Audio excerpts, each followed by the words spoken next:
জুলাই সে মেঘলা দিন আজ আমার মনে খুব উজ্জ্বল হয়ে আছে। আষাঢ় শ্রাবণে আকাশ জুড়ে তখন মেঘের আনাগোনা। ঠিক এমনই একটা দিনে আমি আর বাবা গিয়েছিলাম আমাদের বীজ জমিতে চাপান সার ছিটানোর জন্য।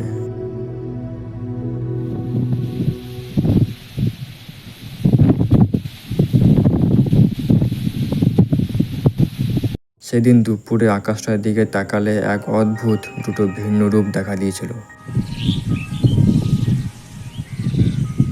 মাথার উপর একধারে ঘন অন্ধকারের মেঘ জমাট বেঁধেছিল।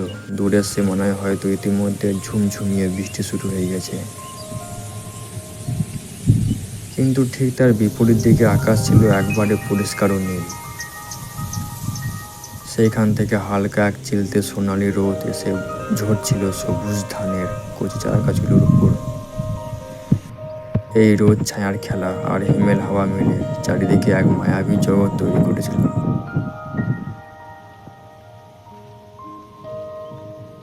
জমিতে আসতেই বাবা নিজের কাজে মগ্ন হয়ে গেল।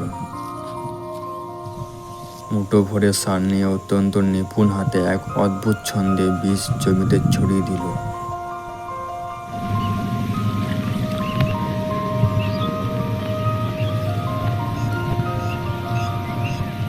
তখন হাওয়া আরো জোরালো হতে শুরু করেছে।